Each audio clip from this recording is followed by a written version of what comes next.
सीरत खातिम अल-अंबिया मोहम्मद मुस्तफ़ा। उन्वान, शाम का सफ़र। जो ही अपने पत्थर पर पाँव मारा, इसके नीचे से साफ और उम्दा पानी फूट निकला। उन्होंने ऐसा पानी पहले कभी नहीं पिया था, खूब सैर होकर पिया। फिर उन्होंने पूछा, भतीजे, क्या अब सैर हो चुके? नबी करीम ने फरमाया, हाँ। अपने इसी जगह अपनी एड़ी फिर मारी और वो जगह दोबारा ऐसी खुश्क हो गई जैसे पहले थी। हुजूर नबी करीम चंद साल अपने दूसरे चचा ज़ुबैर बिन अब्दुल मतलब के साथ भी रहे थे। इस ज़माने में एक मर्तबा हुजूर अपने उन चचा के साथ एक काफिले में यमन तशरीफ ले गए। रास्ते में एक वादी से गुजर हुआ। इस वादी में एक सरकश ऊंट रहता था। गुजरने वालों का रास्ता रोक लेता था, मगर जूं ही इसने नबी करीम को देखा तो फौरन बैठ गया और जमीन से अपनी छाती रगड़ने लगा। अब अपने ऊंट से उतरकर इस पर सवार हो गए। अब वो ऊंट अब को लेकर चला और वादी के पार तक ले गया। इसके बाद अपने इस ऊंट को छोड़ दिया। ये काफिला जब सफर से वापस लूटा तो एक ऐसी वादी से इसका गुजर हुआ जो तूफानी पानी से भरी हुई थी। पानी मौजें मार रहा था। ये देखकर अपने काफिले वालों से फरमाया, मेरे पीछे पीछे आओ। फिर आप इत्मीनान से वादी में दाखिल हो गए। बाकी लोग भी अब के पीछे थे। अल्लाह ताल ने अपनी कुदरत से पानी खुश्क कर दिया और अब पूरे काफिले को लिए पार हो गए। काफिला मक्का पहुंचा तो लोगों ने ये हैरतनाक वाकयात बयान किए। लोग सुनकर बोल उठे, इस लड़के की तो कुछ शान ही निराली है। इब्न हश्शाम लिखते हैं, बिनौलहब का एक शख्स बहुत बड़ा क़ियाफ़ा शनास था, यानी लोगों की शक्ल व सूरत देखकर उनके हालात और मुस्तक़बिल के बारे में अंदाज़ा लगाया करता था। मक्का आता तो लोग अपने बच्चों को उसके पास लाते, वो उन्हें देख देख कर उनके बारे में बताता था। एक बार ये आया तो अबू तालिब आपको भी उसके पास ले गए और इस वक्त आप अभी नौउम्र लड़के ही थे। क़ियाफ़ा शनास ने आपको एक नज़र देखा, फिर दूसरे बच्चों को देखने लगा। फारिग होने के बाद इसने कहा, इस लड़के को मेरे पास लाओ।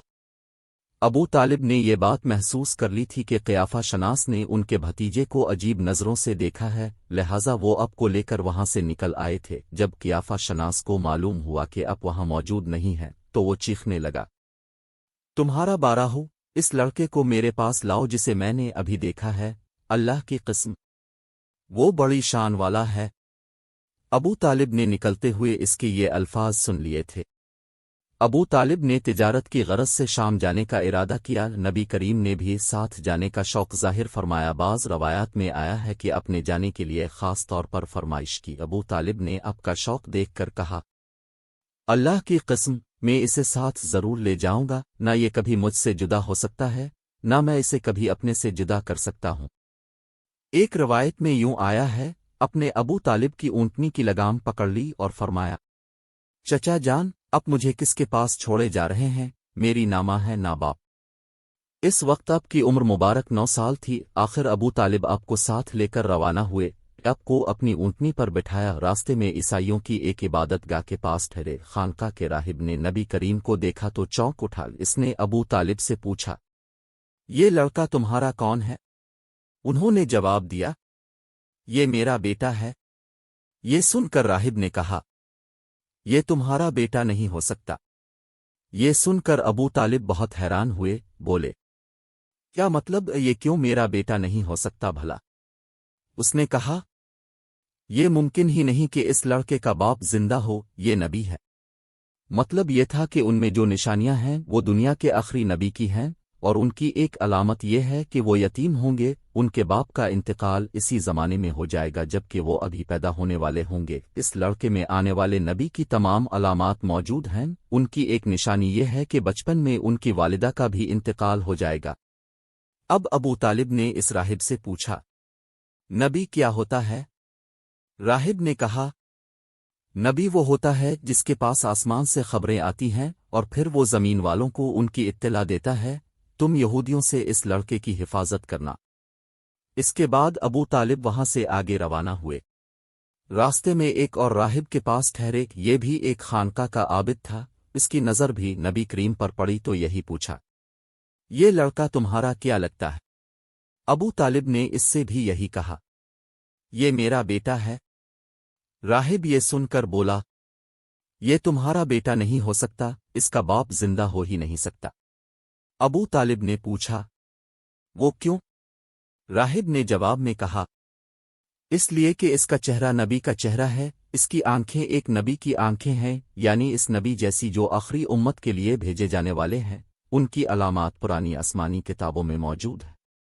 اس کے بعد یہ قافلہ روانہ ہو کر بصری پہنچا۔ یہاں بہرا نام کا ایک راہب اپنی خانقاہ میں رہتا تھا، اس کا اصل نام جرجس تھا، بہرا اس کا لقب تھا۔ وہ بہت زبردست عالم تھا۔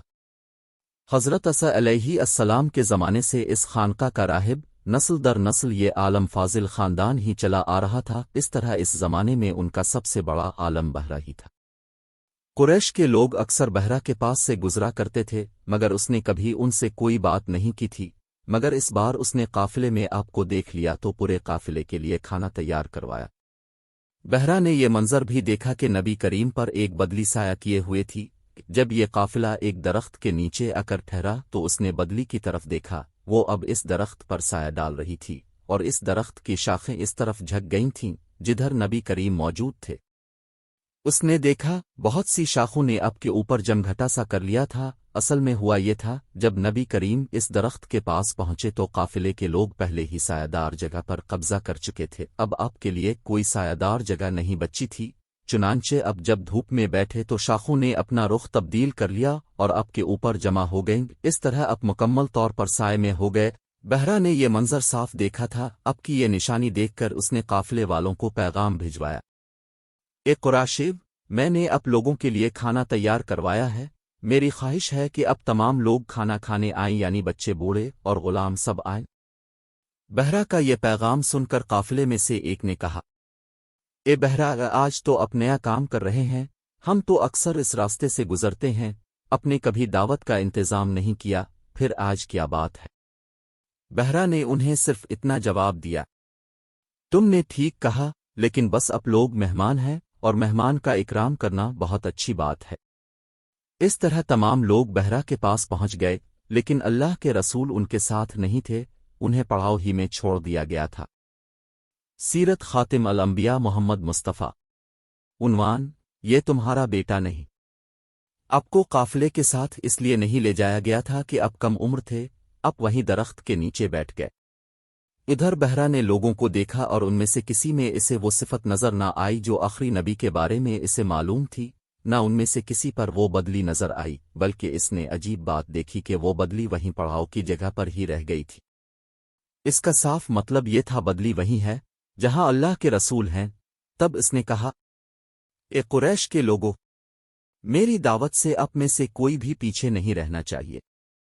اس پر قریش نے کہا، اے بہرا، جن لوگوں کو اب کی اس دعوت میں لانا ضروری تھا ان میں سے تو کوئی رہا نہیں، ہاں ایک لڑکا رہ گیا ہے جو سب سے کم عمر ہے۔ بہرا بولا، تب پھر مہربانی فرما کر اسے بھی بلا لیں، یہ کس قدر بری بات ہے کہ اب سب آئیں اور اب میں سے ایک رہ جائے، اور میں نے اسے اب لوگوں کے ساتھ دیکھا تھا۔ تب ایک شخص گیا اور آپ کو ساتھ لے کر بہرا کی طرف روانہ ہوا، اس وقت وہ بدلی اب کے ساتھ ساتھ چلی اور تمام راستے اس نے اب پر سایہ کیے رکھا۔ بہرا نے یہ منظر صاف دیکھا، وہ اب آپ کو اور زیادہ غور سے دیکھ رہا تھا اور آپ کے جسم مبارک میں وہ علامات تلاش کر رہا تھا جو ان کی کتب میں درج تھی۔ جب لوگ کھانا کھا چکے اور ادھر ادھر ہو گئے، تب بہرا اب کے پاس آیا اور بولا، میں لات اور اس کے نام پر اب سے چند باتیں پوچھنا چاہتا ہوں، جو میں پوچھوں اب مجھے بتائیں۔ اس کی بات سن کر اپ نے فرمایا، لات اور اس بتوں کے نام پر مجھ سے کچھ نہ پوچھو، اللہ کی قسم مجھے سب سے زیادہ نفرت انہی سے ہے۔ اب بہرا بولا، اچھا تو پھر اللہ کے نام پر بتائیں جو میں پوچھنا چاہتا ہوں۔ تو آپ نے فرمایا، پوچھو۔ اب پوچھنا ہے۔ اس نے بہت سے سوالات کیے، اب کی عادات کے بارے میں پوچھا، اس کے بعد اس نے اب کی کمر پر سے کپڑا ہٹا کر مہر نبوت کو دیکھا، وہ بالکل ویسی ہی تھی جیسا کہ اس نے اپنی کتابوں میں پڑھا تھا۔ اس نے فوراً مہر نبوت کی جگہ کو بوسہ دیا۔ قریش کے لوگ یہ سب دیکھ رہے تھے اور حیران ہو رہے تھے، آخر لوگ کہے بغیر نہ رہ سکے، یہ راہب محمد میں بہت دلچسپی لے رہا ہے، یا شاید اس کے نزدیک ان کا مرتبہ بہت بلند ہے۔ ادھر نبی کریم سے بات چیت کرنے کے بعد بہرا ابو طالب کی طرف آیا اور بولا، یہ لڑکا تمہارا کیا لگتا ہے؟ ابو طالب نے کہا، یہ میرا بیٹا ہے۔ اس پر بہرا نے کہا، نہیں، یہ تمہارا بیٹا نہیں ہو سکتا، یہ نہیں ہو سکتا کہ اس کا باپ زندہ ہو۔ ابو तालिब को ये सुन हैरत हुई। फिर उन्होंने कहा, दरअसल ये मेरे भाई का बेटा है। उनका बाप कहाँ है? वो फौत हो चुका है। इसका इंतकाल इस वक्त हो गया था जब ये अभी पैदा नहीं हुए थे। ये सुनकर बहरा बोल उठा, हाँ ये बात सही है। और उनकी वालिदा का क्या हुआ? उनका अभी थोड़े अरसा ही पहले इंतकाल हुआ है। ये सुनते ही बहरा ने कहा, बिल्कुल ठीक कहा। अब तुम यूं करो कि अपने भतीजे को वापस वतन ले जाओ, यहूदियों से उनकी पूरी तरह हिफाजत करो। अगर उन्होंने उन्हें देख लिया और इनमें वो निशानियां देख लें जो मैंने देखी हैं, तो वो उन्हें कत्ल करने की कोशिश करेंगे। तुम्हारा ये भतीजा नबी है, इसकी बहुत शान है। उनकी शान के बारे में हम अपनी किताबों में भी लिखा हुआ पाते हैं, और हमने अपने बाप दादाओं से भी बहुत कुछ सुन रखा है। मैंने ये नसीहत करके अपना फर्ज पूरा कर दिया है, और उन्हें वापस ले जाना तुम्हारी जिम्मेदारी है। अबू तालिब बहरा की बातें सुनकर खौफजदा हो गए। आपको लेकर मक्का वापस आ गए। इस वाक़ये के वक्त आपकी उम्र 9 साल थी। इस उम्र के लड़के आम तौर पर खेल कूद में ज़रूर हिस्सा लेते हैं। उन खेलों में खराब और गंदे खेल भी होते हैं। अल्लाह ताला ने आपको इस सिलसिले में भी बिल्कुल महफूज रखा।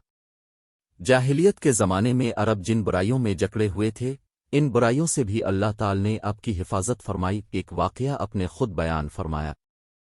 एक कुरैशी लड़का मक्का के बालाई हिस्से में अपनी बकरियां लिए मेरे साथ था। मैंने इससे कहा, तुम जरा मेरी बकरियों का ध्यान रखो ताकि मैं किस्सा गोई की मजलिस में शरीक हो सकूं। वहां सब लड़के जाते हैं। इस लड़के ने कहा, अच्छा। इसके बाद मैं रवाना हुआ। मैं मक्का के एक मकान में दाखिल हुआ तो मुझे गाने और बाजे की आवाज़ सुनाई दी। मैंने लोगों से पूछा, ये क्या हो रहा है?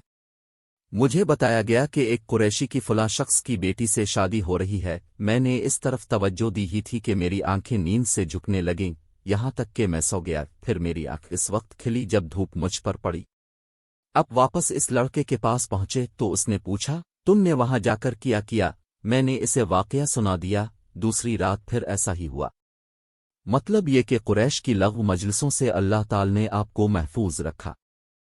कुरैश के एक बुत का नाम बुवाना था। कुरैश हर साल उसके पास हाज़री दिया करते थे, इसकी बेहद इज्जत करते थे। इसके पास कुर्बानी का जानवर ज़बह करते, सर मंडती, सारा दिन उसके पास इतिकाफ करते। अबू तालिब भी अपनी कौम के साथ इस बुत के पास हाज़री देते। इस मौका को कुरैश ईद की तरह मनाते थे। अबू तालिब ने नबी करीम से कहा, भतीजे अब भी हमारे साथ ईद में शरीक हों। आपने इनकार फरमा दिया। अबू तालिब हर साल आपको शरीक होने के लिए कहते रहे, लेकिन आप हर बार इनकार ही करते रहे। आखिर एक बार अबू तालिब को गुस्सा आ गया। अब की पेवहे को भी अब पर बेतहाशा गुस्सा आया। वो अब से बोले, तुम हमारे माबूदों से कुछ छूना नहीं।